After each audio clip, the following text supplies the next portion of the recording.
हरिओम।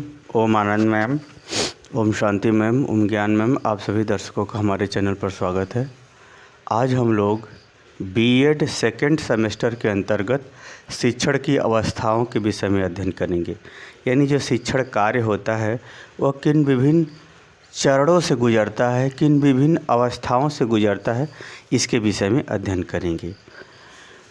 तो शिक्षण की अवस्थाओं की अगर हम बात करें तो शिक्षण की प्रक्रिया किस प्रकार किन स्तरों से गुजरती है, उसके विषय में जो है जेम्स के डंकन ने 4 अवस्था बताया था कि जो शिक्षण का कार्य होता है वो 4 अवस्थाओं से गुजरता है, 4 स्टेप से गुजरता है। उन्होंने इसका जो है वर्णन अपनी पुस्तक जो है टीचिंग डिस्क्रिप्शन एंड एनालिसिस में वर्णन किया था। इन्होंने बताया कि जो 4 चरण होते हैं शिक्षण प्रक्रिया के अंतर्गत, वो चारों चरण आपस में क्या होते हैं, संगठित होते हैं, संगठनात्मक स्वरूप उनका होता है, एक दूसरे से घनिष्ठता से जुड़े हुए होते हैं।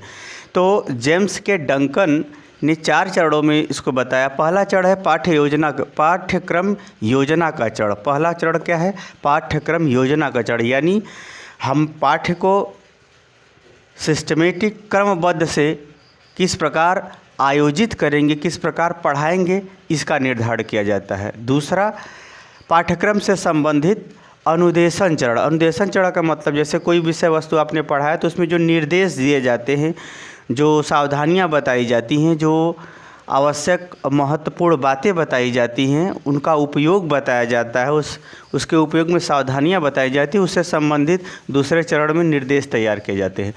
तीसरे चरण में मापन चरण, यानी जो कुछ आप पढ़ाए हैं, जो कुछ निर्देश दिए हैं, उसका मापन चरण, मतलब उसका किस आधार पर आप मापन करते हैं, मापन किस आधार पर करते हैं, उसका प्रमाण क्या है, उसका मतलब कि वो दृष्टिकोण क्या है, उसका निर्धारण किया जाता है तीसरे में। और चौथे में है मूल्यांकन चरण। मूल्यांकन चरण का मतलब जो है, इसमें शिक्षक जो है इन सभी समस्त गतिविधियों का व्यक्तिगत रूप से मूल्यांकन कर सकता है, परीक्षा के माध्यम से मूल्यांकन कर सकता है, अब टेस्ट के माध्यम से मूल्यांकन कर सकता है। टेस्ट मतलब थोड़े समय में ही जिसका परीक्षण हो जाता है कि बच्चों को आया कि नहीं आया।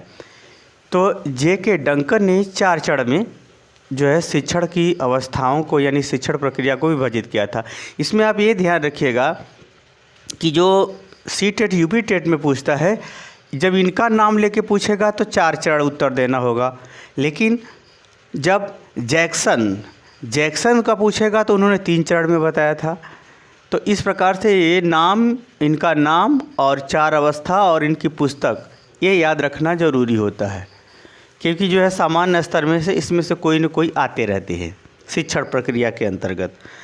आगे चलते हैं, अगर हम जैक्सन 1966 में शिक्षण प्रक्रिया को 3 अवस्थाओं में विभाजित किया, 3 स्तरों से यह गुजरता है, उनमें विभिन्न प्रकार की क्रियाएं यानी क्रियाकलाप संपादित किए जाते हैं। जो जैक्सन का दृष्टिकोण था शिक्षण प्रक्रिया के विभिन्न अवस्थाओं के लिए, उन्होंने जो है सबसे व्यवस्थित रूप से इसका वर्णन किया था और उन्होंने 3 अवस्थाएं बताया था: पूर्व क्रिया अवस्था, अंतः क्रिया अवस्था और उत्तर क्रिया अवस्था। इन्होंने 3 चरणों के आधार पर, 3 अवस्थाओं के आधार पर शिक्षण प्रक्रिया को 3 चरणों में विभाजित किया था। पहला चरण है पूर्व क्रिया अवस्था। पूर्व क्रिया का अवस्था का मतलब ये होता है यानी शिक्षण कार्य करने से पहले की जो तैयारी होती है, यानी शिक्षक जो कुछ पढ़ाना चाहता है उसके विषय में जो है कैसे वो गतिविधियों का निर्माण करता है, कैसे वह विषय वस्तु का चयन करता है, विधियों को कैसे उसमें कौन सी विधि का प्रयोग होगा, कौन सी शैली का प्रयोग होगा, इत्यादि से संबंधित यह पहली अवस्था होती है पूर्व क्रिया अवस्था। इसमें देखते हैं उद्देश्य का निर्माण एवं निर्धारण। उद्देश्य का मतलब हम क्या सिखाना चाहते हैं बच्चों को पढ़ाते समय, और उसका निर्माण कैसे वो निर्धारित करना होगा। फिर वो कैसे उस विषय वस्तु के अंतर्गत उसका निर्माण कैसे करेंगे, मतलब उसको किस तरह से सिखाएंगे, इसका करना होगा। दूसरा है पाठ्य वस्तु का चुनाव। कौन सा विषय हमको पढ़ाना है, यानी जो क्लास में 40 मिनट का जो समय है, 45 मिनट का समय है, उसमें कौन सा टॉपिक प्रस्तुत करेंगे, उस टॉपिक का स्तर क्या होगा, मतलब वो किस क्लास के लिए होगा, उसमें कठिनता स्तर क्या होगी, और उससे संबंधित बालकों को पूर्व ज्ञान होता है कि नहीं होता, इन सब बातों को ध्यान में रखते हुए पाठ्यवस्तु यानी टॉपिक का वह जो है चुनाव करता है, टॉपिक को जो है उस तरह से एडजस्ट करता है, समायोजित करता है। फिर शिक्षण शैली, किस शैली में उसको पढ़ाएगा, ज़्यादा व्याख्यान देना है या मैथ पढ़ाना है तो ज़्यादा सवाल बतानी है या हल कराना है या नियम सिद्ध करना है, यानी शिक्षण शैली कैसी होगी, व्याख्यान कैसी शैली होगी, कि प्रयोगात्मक होगा कि क्रियात्मक होगा, कि यानी शिक्षण शैली का वह चुनाव करता है। उस शैली में कब व्याख्यान देना है, कब प्रश्न करना है, कब जो है बच्चों से जो है बच्चों से यह जानने का प्रयास करना है कि नहीं बच्चों को समझ में आ गया है कि नहीं, सब बातों का उसमें नहीं आ गया। फिर क्रमबद्ध सुव्यवस्थित, क्रमबद्ध यानी जो भी वह पाठ्यवस्तु तैयार किया है उसको सिस्टमेटिक भी करता है, यानी क्रमबद्ध सुव्यवस्थित ढंग से उसको मतलब लिखता है, पाठ्य योजना बनाता है क्रमबद्ध ढंग से कि किस ढंग से हम इसको सिस्टमेटिक रूप से पढ़ाएंगे, इसकी भी जो है क्रमबद्धता को भी वह ध्यान में रखते हुए वो शिक्षण सामग्री को तैयार करता है। व्यूह रचना, व्यूह रचना का यहाँ तात्पर्य ये हुआ कि इन सभी गतिविधियों को मिला करके अरेंज करता है, एक व्यूह बनाता है कि हमारा जो पढ़ा रहा हूँ वह बालकों को आ जाए, बालकों को अच्छी तरह समझ में आ जाए।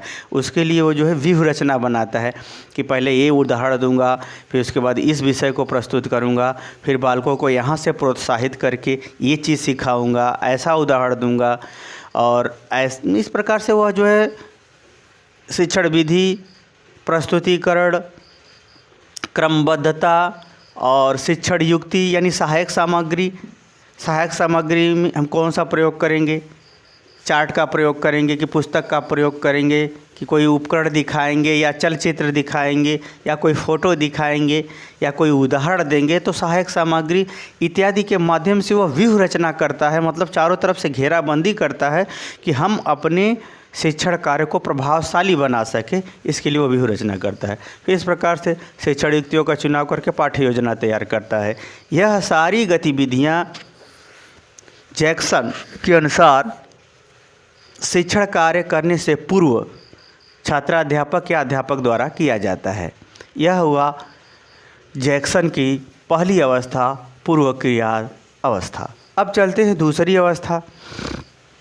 दूसरी अवस्था जो है अध्यापक द्वारा कक्ष में प्रवेश से लेकर उसके विषय वस्तु के प्रस्तुति तक चलती है, यानी जैसे ही अध्यापक प्रवेश करेगा वहाँ से लेकर के जब तक वह पूरी तरह से अपने शिक्षण कार्य को समाप्त नहीं कर लेता है तब तक यह अवस्था होती है अंतःक्रिया अवस्था, यानी कक्ष में अध्यापक द्वारा प्रवेश से लेकर करके शिक्षण कार्य के समाप्ति तक यह प्रक्रिया चलती है।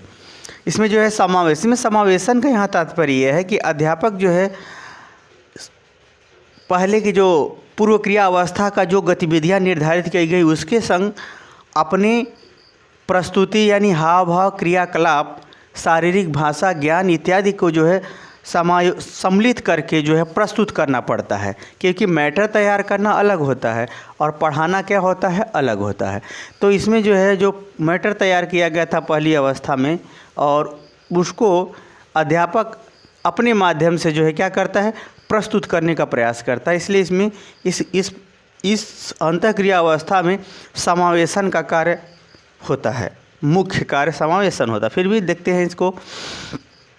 जैसे ही अध्यापक कक्ष में प्रवेश करता है तो उस कक्षा की अनुभूति का मतलब छात्र कैसे हैं, उनका वेशभूषा, रहन सहन कैसा है, उनकी जो परिस्थितियां कैसी हैं, गरीब बच्चे हैं या अमीर बच्चे हैं या सामान्य या प्रतिभाशाली बच्चे हैं, या उस कक्षा की लोकेशन कैसी है, व्यवस्था कैसी है, फिर उस कक्षा में अनुशासन की क्या स्थिति है, बच्चे संयमित हैं, सभ्य हैं या उनको अनुशासन का उतना ज्ञान नहीं है, बच्चों की संख्या क्या है, उनकी योग्यता क्षमता क्या है, इसके बारे में अध्यापक क्या करता है अनुभूति करता है, देखता है। फिर उसके बाद क्या करता है कक्ष में इन सब बातों को ध्यान में रखते हुए कक्षा में प्रवेश करते हुए इन सब बातों का ध्यान रखना पड़ता है। फिर छात्रों का निदान, मतलब छात्रों का निदान का मतलब छात्रों को पढ़ाते समय या प्रारंभ में ही जो कुछ उनको कोई समस्या है तो उसका जो है निदान करना, उसको व्यवस्थित ढंग से हल करना, यानी उस समस्याओं का सामना करते हुए उचित उत्तर देना, ये सभी क्रियाएं जो है चाहे वो उनके व्यवहार से रिलेटेड हो, चाहे शिक्षण क्रिया से रिलेटेड हो, चाहे जो पढ़ा रहे हो उससे रिलेटेड हो, चाहे किसी अन्य क्षेत्रों से रिलेटेड हो, तो अगर कोई निदान उनकी समस्या बनती है तो उनको व्यवस्थित रूप से निदान करने संबंधी कार्य भी द्वितीय अवस्था यानी अंतःक्रिया अवस्था में होता है। इसके बाद चलते हैं, इसके बाद क्या करता है अध्यापक? निष्पत्ति कार्य। निष्पत्ति कार्य का यहाँ तात्पर्य यह है कि अध्यापक द्वारा जो विषय वस्तु तैयार किए गए हैं, जो पाठ्य योजना के अंतर्गत तैयार किए गए हैं, उसको पढ़ाना यानी उसको प्रस्तुत करना, ये कार्य होता है। जब प्रस्तुत करने वाला कार्य होता है तो अध्यापक क्या करता है, जब उसको पढ़ाना शुरू करता है तो पढ़ाने के दौरान वो देखता है कि बच्चे फीडबैक दे रहे हैं कि नहीं, बच्चों को समझ में आ रहा है कि नहीं, इसका भी ध्यान रखना होता है। फिर अगर बच्चों को समझ में आ रहा है तो उनको प्रोत्साहित करना, उनको उचित संबोधन देना, और उसी को कहते हैं पुनर्बलन, उसको यानी उचित संबोधन देना होता है। कभी कभी यह संबोधन धनात्मक भी दिए जाते हैं और ऋणात्मक भी दिए जाते हैं। तो जो धनात्मक पुनर्बलन होते हैं वह सही अनुक्रिया पर अच्छा है, बहुत अच्छा है, शाबाश, इस प्रकार से दिए जाते हैं। जो ऋणात्मक पुनर्बलन होते हैं उसमें डांटा जाता है, फटकारा जाता है, यानी डांट फटकार लगाई जाती है उसमें।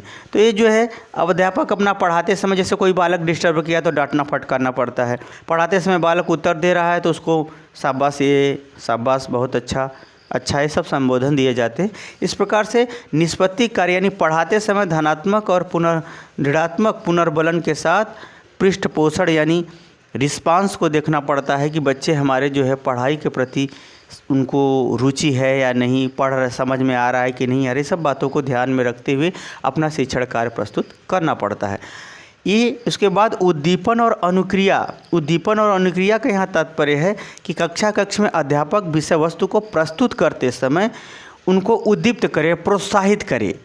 प्रोत्साहित इस प्रकार से करे कि वह अधिगम करने के लिए, सीखने के लिए तैयार हो जाए। सीखने के लिए अनुक्रिया करने लगे, यानी पढ़ने लगे, सुनने लगे, समझने लगे, लिखने लगे, यानी उद्दीप्त करना। या जैसे कभी व्यवहार से उदाहरण से प्रश्न देना, या कभी उदाहरण से प्रश्न करना, व्यवहार से प्रश्न करना। तो जब आप बच्चा प्रश्न को हल कर लेगा तो वह उत्साहित होगा कि हमको चीज़ समझ में आ रही है, तो वह पढ़ने के लिए तैयार होने लगेगा। तो यानी उद्दीपन और अनुक्रिया दोनों को समायोजित करके, प्रोत्साहित करके, उत्पन्न करके छात्रों को जो विषय वस्तु प्रस्तुत की जा रही है उसको सीखने के लिए, अधिगम कराने के लिए बराबर प्रोत्साहन करते हुए उसे प्रस्तुत करना पड़ता है। यह सभी क्रिया द्वितीय अवस्था यानी अंतःक्रिया अवस्था में होती है। फिर उसके बाद है शिक्षण युक्तियों का विस्तार, यानी अध्यापक जो पूर्व क्रिया अवस्था में जो शिक्षण युक्तियाँ अपनाया था, सहायक सामग्री, उपकरण या सहायक सामग्री, उपकरण, चल क्षेत्र, चित्र, उदाहरण, जो कुछ भी शिक्षण कार्य को प्रभावशाली बनाने के लिए जो शिक्षण युक्तियाँ अपनाया था उसको सिस्टमेटिक क्या करता है, पढ़ाते समय उसको प्रस्तुत करता है, उसका विस्तार करता है, उसको बताता है, समझाता है, ताकि बालकों में अच्छी तरह से अधिगम हो सके। ये जितनी समस्त गतिविधियाँ आपको बताई गई है, समावेशन, कक्षा की अनुभूति, प्रस्तुतिकरण, उद्दीपन और अनुक्रिया के साथ बालकों को अधिगम कराने पर बल देना, शिक्षण युक्तियों का व्यवस्थित रूप से प्रयोग करना, ये समस्त गतिविधियां जो है अंतःक्रिया अवस्था में होती है। अब चलते हैं तीसरी अवस्था। तीसरी अवस्था है उत्तर क्रिया अवस्था, पोस्ट एक्टिव फेज। तो उत्तर क्रिया जो अवस्था होती है, यानी उत्तर क्रिया का अवस्था का मतलब ये हुआ कि जब अध्यापक पढ़ा चुका हो और कक्ष में उसे यह अब परखने की पारी आ गई है कि मेरा पढ़ाया हुआ पूरी तरह से बच्चों को समझ में आया है कि नहीं आया है, कहाँ तक समझे हैं। तो इसके संबंध में निर्धारण करना पड़ता है कि कहाँ तक हमारा अधिगम या हमारा शिक्षण कार्य सफल हुआ है। तो इसमें क्या होता है कि पढ़ाने के बाद में, यानी शिक्षण कार्य समाप्त हो चुका है, तो वो अध्यापक जो है पहले से ही वह उसको यह निर्धारित कर लेना पड़ता है कि अधिगम के वास्तविक स्वरूप का परिभाषा, यानी हम बच्चों को कोर्स क्या सिखाएंगे, जो सिखाने का उन्होंने पहले से निर्धारित किया है उसके संदर्भ में वो प्रश्न पूछेंगे, जिसको पाठ्य योजना के अंतर्गत मूल्यांकन प्रश्न कहते हैं। तो यानी अधिगम के वास्तविक स्वरूप का परिभाषित करना, यानी वास्तविक स्वरूप का पता लगाना कि बच्चों को इस क्लास के अंतर्गत क्या सिखाना है, कितना सिखाना अनिवार्य है या क्या चीज़ सिखाना है, इसको पहले से ही इस उत्तर क्रिया अवस्था में परिभाषित करना पड़ता है, बताना पड़ता है, जिसको जो है अध्यापक शिक्षण कार्य समाप्त करने के बाद मूल्यांकन प्रश्न के माध्यम से जांचने परखने का कार्य करता है। दूसरा ख, मूल्यांकन की उपयुक्त विधियों का चयन, यानी अब पढ़ाने के बाद अध्यापक क्या करेगा कि बच्चों को आ गया है कि नहीं आ गया है, इसका जांच करने के लिए उपयुक्त विधि प्रश्न भी कर सकता है या ऐसे ही पढ़ाई हुई चीज़ से रिलेटेड कोई बात पूछ सकता है या कोई उदाहरण पूछ सकता है, कोई नाम पूछ सकता है, कोई फार्मूला पूछ सकता है, किसी चीज़ का अर्थ पूछ सकता है, अंतर पूछ सकता है। यानी ये जितना भी मूल्यांकन की जो गतिविधियां हैं उसमें उपयुक्त गतिविधि का चुनाव करता है, ताकि जो है हमारा जो है ये शिक्षण कार्य कहाँ तक सफल हुआ है ये पता लगाया जा सके। इसमें क्या सिखाना है इसको निर्धारित किया जाता है, किस प्रकार से सीखी हुई चीज़ का मूल्यांकन करेंगे, दूसरे वाले में इसका निर्धारण किया जाता है। तीसरा है ग वाला है प्राप्त परिणामों से शिक्षण नीतियों का चयन, यानी जो मूल्यांकन में यदि आया कि बच्चे सही उत्तर दे पा रहे हैं, समझ रहे हैं, बता दे रहे हैं, तब तो आपका शिक्षण की अवस्था है या शिक्षण के लिए जो अपने पाठ्य योजना तैयार किया, जो पढ़ाए वो अच्छा है। यदि प्राप्त परिणामों से शिक्षा की नीतियों का चयन, यदि बच्चे उत्तर नहीं दे पा रहे हैं, पूरी तरह से स्पष्ट रूप से नहीं समझ पाए हैं, मूल्यांकन से पता चला और अधिगम यानी जो कुछ हमको व्यवहार में परिवर्तन लाना था उससे पता चलता है, तब आपको क्या करने का, शिक्षण नीतियों का चयन, यानी जो आप पढ़ाए हो उसमें अब चेंजिंग करना पड़ेगा, जो विषय वस्तु तैयार की हो उसमें चेंजिंग करना पड़ेगा। चेंजिंग करके फिर क्या होगा, आपको शिक्षण की प्रक्रिया को और प्रभावशाली बनाने के लिए दूसरी रणनीति बनानी पड़ेगी या रणनीतियों में परिवर्तन करना पड़ेगा। यह है ग, प्राप्त परिणामों से शिक्षण नीतियों का चयन। यदि परिणाम पूरे मिल गए तो कोई बात नहीं, आपका शिक्षण बहुत प्रभावशाली रहा। यदि आप परिणाम पूरे के पूरे प्राप्त नहीं हुए, बच्चों को पूरा का पूरा समझ में नहीं आया, उनको नहीं याद हो पाया या उनकी समस्या उत्पन्न हो रही है, तो क्या कीजिएगा, आप अपने जो है मैटर में चेंज करेंगे, फिर शिक्षण विधि में चेंज करेंगे, फिर ताकि आपका शिक्षण कार्य प्रभावशाली हो सके। इस प्रकार से जो शिक्षण की अवस्था है, जो कक्ष में अध्यापक द्वारा विषय वस्तु को क्रमबद्ध सुव्यवस्थित ढंग से प्रस्तुत किया जाता है, उसे प्रभावशाली बनाने के लिए क्या किया जाता है, शिक्षण नीतियों का चयन करते हुए फिर से उसे तैयार किया जाता है। इस प्रकार से यह अवस्था चलती रहती है, जिसका जो है स्पष्ट रूप से व्याख्या और निर्माण तीन अवस्थाओं के अंतर्गत जैक्सन ने 1966 ईस्वी में किया था। मुझे उम्मीद है कि मेरे द्वारा बताया हुआ शिक्षण की अवस्थाओं का व्याख्यान आप समझ गए होंगे। समझ गए हैं तो कमेंट बॉक्स में मुझे ज़रूर बताइए। सी-टेट UB-टेट के लिए मैं हमेशा आपसे यही कहूँगा कि आप B.Ed के पाठ्यक्रम को चारों सेमेस्टर को व्यवस्थित रूप से पढ़ जाइए, आपकी आधी से ज़्यादा समस्या दूर हो जाएगी। आज के लिए इतना ही। हरिओम।